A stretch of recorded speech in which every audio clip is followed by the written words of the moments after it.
이제 전력 배급까지 이루어지고 때로는 정전도 이루어진다는 이러한 심각한 위기가 유럽의 경우 천연가스, 재생에너지에 이제 의존하는 국가들이 큰 어려움을 겪고 있죠. 예. 안녕하세요. 오늘은 정말 세계적으로 에너지 때문에 난리가 났습니다. 유럽에 사는 경우 난방비가 5배나 올랐다고 합니다. 정말. 그래서 오늘 전 세계적인 에너지 위기에 대해서 다뤄보겠는데 오늘 어떤 기사들이 준비되어 있습니까? 네, 그 중국 에너지 위기의 원인은 무엇인가라는 그 파이낸스 타임스 기사를 포함해서 8개 기사에 대해서 이야기를 해보도록 하겠습니다. 전 세계적으로 뭐 지금 에너지 위기를 겪고 있습니다. 원인으로는 뭐 네덜란드 지진도 있고 중국이 이제 뭐 베이징 올림픽 준비하면서 대기 정화도 시키려고 하고 또 러시아 푸틴은 이 상황을 좀 즐기고 뭐 이런 여러 가지 이유들이 있는데 그건 뒤에서 또 이진수 교수가 얘기를 하겠지만 중국이 에너지 수급이 안 돼서 가장 큰 문제가 보이고 또 유럽은 천연가스 가격이 급등했습니다. 그래서 수급이 불안정해졌죠. 네, 그렇습니다. 그 중국의 경우에 있어서는 그 전력 생산의 70%를 그 석탄에 의존하고 있는데요. 네. 최근에 그 환경에 대한 강조, 그 다음에 광산에서의 안전 이슈 등을 이제 중국 당국에서 강조하면서 석탄을 이용하는 발전을 축소하고 일부 석탄 광산을 폐쇄해온 바 있습니다. 특히 그 시진핑 주석이 2060년도까지 중국도 탄소 제로를 달성하겠다, 뭐 이런 이야기들을 하면서 중국의 탄소 배출 감소를 이제 천명한 바 있는데요.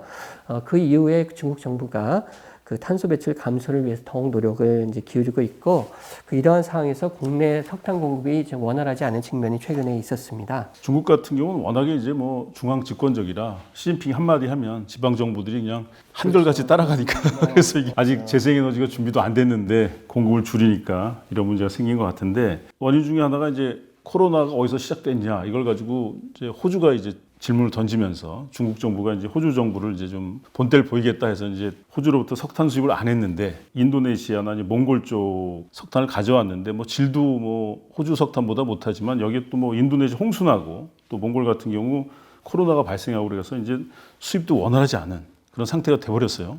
그렇습니다. 그래서 그 외국에서 이제 주로 그 수입을 하는 게 호주에서 수입을 했는데 정치적인 이유로 이제 수입이 많이 감소를 했고 네. 다른 국가로부터 수입이 이제 여의치 않게 되니까 이처럼 국내적으로 석탄 공급이 이제 원활치 않게 되는 그렇게 되니까 전력난이 심각해진 상황이 되었고 이제 전력 배급까지 이루어지고 때로는 정전도 이루어진다는 이러한 심각한 위기가 발생을 하게 된 거죠. 공장도 촛불로 돌리더라고요. 그래서 결국에는 이게 중국 경제 성장이 저하가 될 것이다 이런 전망이 지금 나오고 있습니다. 네. 어찌됐건 이렇게 유럽이 이제 가스 가격이 이제 폭등하고 또 이제 에너지 위기라고 얘기할 수 있는데 그 원인들을 한번 좀 설명을 좀 해주시죠. 네, 최근에 그 유럽의 가스 가격 폭등하고 에너지 위기는 여러 가지가 겹쳐서 발생한 것으로 이해가 되고 있는데요. 유럽의 경우에서는 재생에너지 발전이 그래도 상당히 이루어지고 있었거든요. 예컨대 영국 같으면 풍력 발전이 한 20% 정도가 그렇죠. 된다고 하는데 그 기후 변화로 인해서 그 올해 그 바람의 양이 적었다고 해요. 그래서 그 풍력 발전 양이 이제 감소를 해서 그래서 재생에너지 발전 양이 이제 감소를 한 상황에서 러시아로부터 천연가스 공급을 많이 받는데 이제 그것이 뭐 증가하지는 않았고 그리고 유럽에서 천연가스를 공급하는 그 주요 국가 중에 하나가 네덜란드라고 합니다. 근데 네덜란드에서 천연가스를 채굴하면서 지반이 약화되면서 그 지역에 약한 지진이 발생하는 경우가 이제 생겨서 그 지역 주민들이 이제 그것에 대해서 불만을 제기를 하게 됐고 그러니까 네덜란드 정부가 더 이상 채굴을 많이 하지 않겠다. 뭐 이러한 이제 상황이 발생해서 유럽 내부적으로 천연가스 공급도 이제 감소를 했고요.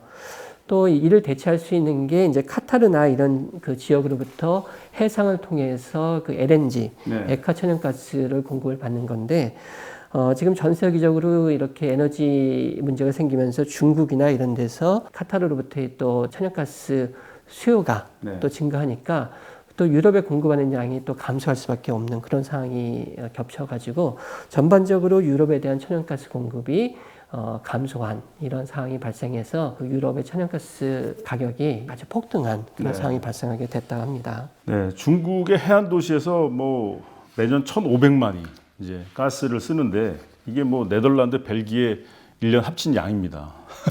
그냥 중국이 워낙 엄청나니까요. 그래서 뭐 중국이 추우면 이제 영국, 독일 휘발유 가격이 이제 상승한다 이런 얘기가 나오는 건데 유럽의 경우 천연가스, 재생에너지에 이제 의존하는 국가들이 큰 어려움을 겪고 있죠. 예. 네, 그렇습니다. 뭐 이제 뭐 천연가스 가격이 올라가니까 또 그걸 대체할 수 있는 뭐 원유 가격도 다 올라가는 이런 좀 상황인데요. 예를 들면 아까 그 영국의 경우에 있어서 천연가스의 비중이 한 40%, 그다음에 재생에너지 비율이 20% 정도 된다고 하는데 양쪽 다 이제 지금 원활치가 않으니까 큰 타격을 받고 있는 거죠. 팬데믹 이후에 이제 경제 회복이 될 거다.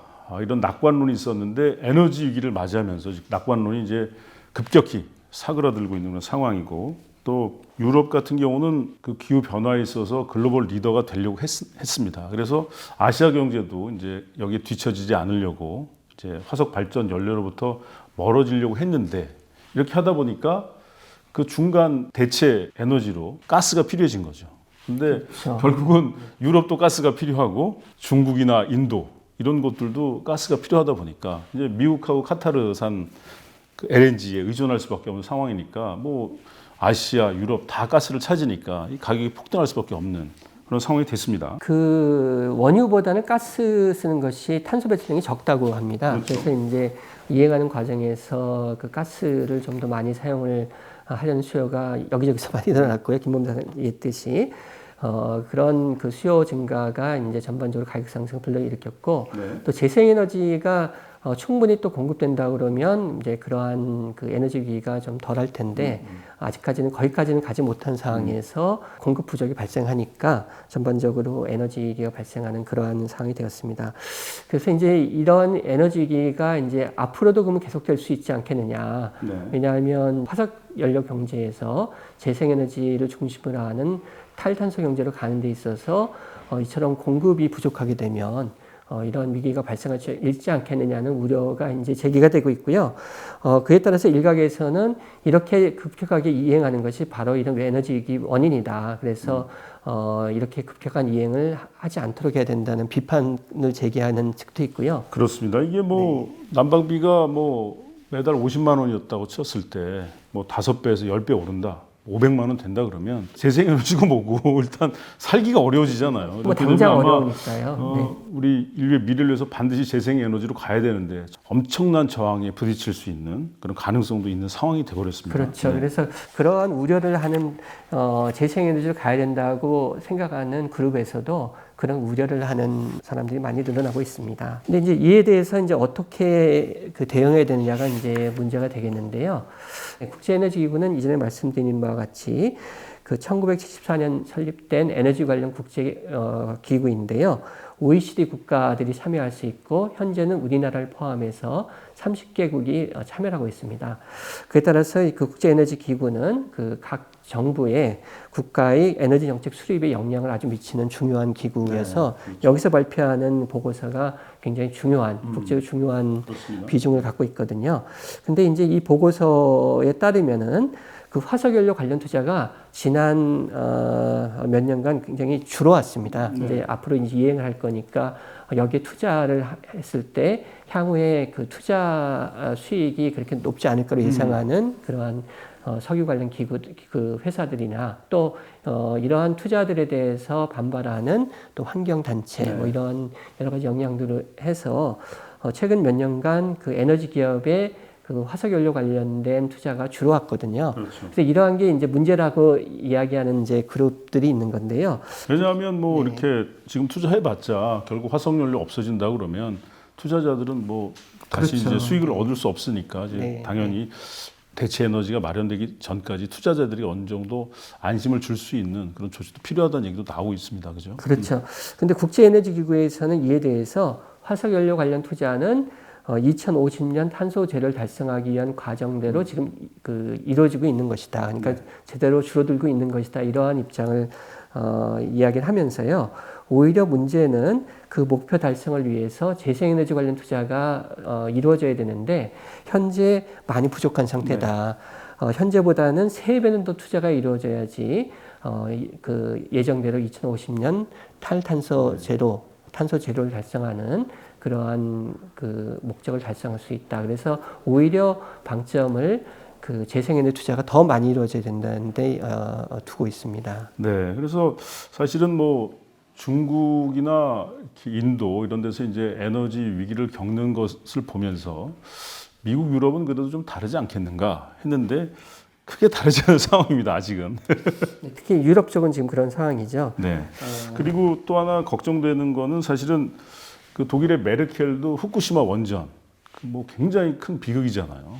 그리고 아직도 그 여파가 대단하고 뭐 체르노빌 같은 경우는 말할 것도 없고 그래서 독일의 메르켈 총리도 2022년까지 원자력 발전소 폐쇄하겠다 이런 얘기를 했고 저도 개인적으로는 어찌됐건 청정 에너지로 가는 과정에서 뭐 가스를 쓰든 또 뭐 원자력을 일부 쓰든 뭐 해야 되겠지만 새로운 원자력 개발하는 것보다는 우리의 미래를 위해서 원자력이 또 폐기물 관리라든지 또 그 비용도 만만치 않고 그래서 저는 개인적으로는 좀 원자력은 좀 우리가 좀 줄여 나가야 되지 않겠나 하는데 그 독일의 입장과 달리 프랑스에서는 지금 마크롱 대통령이 그 뭐 미셀 바르니에 이분은 좀 모든 이민을 모라토리엄 이제 안 받아들이겠다.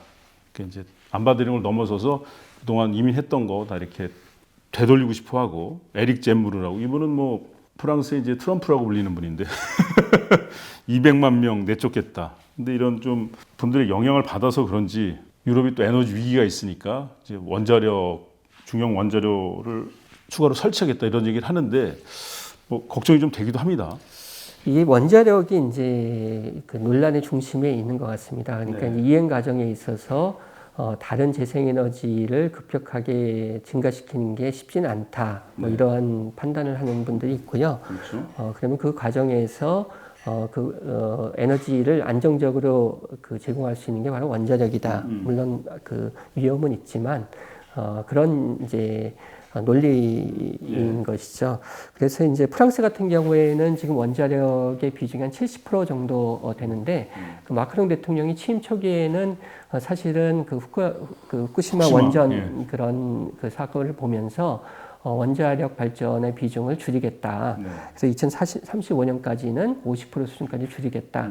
이제 폐쇄를 통해서 네. 그렇게 했었는데 최근에 여러 가지 뭐 에너지 위기라든가 국내 사정 등을 감안해서인 것이긴 텐데 지난 10월 12일 날 그 프랑스 2030이라는 투자 계획을 발표하면서 향후에 그 2030년까지 중형 핵발전기 설치 등을 위해서 10억 유로를 투자하겠다 이런 계획을 발표한 바 있습니다. 그리고 알고 있는 마이크로소프트의 네. 빌 게이츠 같은 사람도 이제 현실적으로 그 이행 단계에서 이러한 그 중형 핵발전 같은 그런 걸 할 수밖에 없다 이러한 입장들도 있어서 이 핵발전이 우리나라에도 굉장히 이게 서로 간의 의견이 많이 다른 그러한 이슈인 것 같습니다. 그래서 향후에 이제 화석 경제에서 재생에너지 중심의 탄소 제로 경제로 간다는 목표에는 사실은 대부분이 동의하는 것 같아요. 근데 이제 그 과정에서 어떻게 그러면은 이행을 잘할 것인가 이런 에너지 위기를 최소화하면서 여러 가지 의견들이 좀 분분한 것 같습니다. 원자력 관련해서도 뭐 각계 전문가들 뭐 찬반 양론 들어보면 저마다 얘기가 너무 달라서 정말 이렇게 쉽게 판단할 수는 없는 문제인데 예, 우리의 미래를 위해서 정말 뭐 진영 논리나 또 이렇게 뭐 정치나 또 이런 거에 관계없이 미래 세대를 위해서 또 우리를 위해서 토론하고 합의를 이루어야 될 부분이 또 원자력이 아닌가 그런 생각이 들고 네. 화석 에너지에서 이제 청정 에너지로 가는 과정에서 가스 지금 뭐 대란이 났는데 가스가 어느 정도 역할을 할 수 있을지 또 역할을 할 수 있다면 충분히 또 가스에 대한 투자를 하는 것을 좀 어느 정도 이렇게 그 투자자들로 하여금 뭐 수익을 보장을 해줘야만 투자를 할 테니까요. 뭐 그런 것도 한번 생각해 볼 수는 있겠다는 생각이 좀 듭니다. 예, 그 기사에 의하면은 저희가 인용한 기사는 아닌데 다른 기사에 의하면 그 가스도 역시 화석 연료에 포함이 돼서 그런 투자가 좀 그 원활치 않고 그 다음에 환경 단체 등에서 이제 비판하는 이러한 부분이 있는데 그 가스에 대해서 다시 한번 좀 고려할 필요가 있지 않느냐는 그러한 뭐 의견도 있는 것 같습니다. 왜냐하면 이제 그 원유에 비해서는 그 가스가 그 탄소 배출량이 뭐 반 정도 된다고 그렇게 이야기를 해서 이행 단계에서는 탄소 배출량을 좀 줄이면서 그래도 어느 정도 안정적인 공급이 되는 에너지가 그러한 그 체제가 필요하다 그러면 가스 공급을 조금 더 생각해 볼 필요가 있지 않냐 뭐 이런 의견도 있는 것 같습니다. 네. 뭐 사실은 전 세계가 이게 체제가 그 에너지 시스템이 바뀌는 문제니까 그렇죠. 뭐 쉬운 문제가 아니겠죠. 그리고 우리가 처음 가보는 길이니 예. 그동안 가면서 뭐 시행착오가 없을 수 없겠고요. 하지만은 우리가 그 아까 김범도 아나운서 얘기했듯이 정말 진영 논리에 빠지지 않고 객관적이고 과학적인 그런 근거와 토론에 의해서 이행을 제대로 잘 할 수 있는 그러한 것이 필요하지 않을까 생각이 듭니다. 그리고 뭐 지금 기성 세대들이 뭐 독일 같은 경우도 녹색당이 이제 14.8% 지난 선거보다 5.9%도 득표하면서 이제 118석을 얻었는데 그만큼 이제 환경 문제에 젊은 세대에 관심을 가지고 위기의식을 느끼고 있거든요. 기성 세대들이 젊은이들 또 우리 미래를 위해서 좀 더 진지하게 고민해야 될 때가 왔다. 에너지 위기를 보면서 더 느끼게 됐습니다. 하여튼 뭐 올 겨울이 걱정이네요.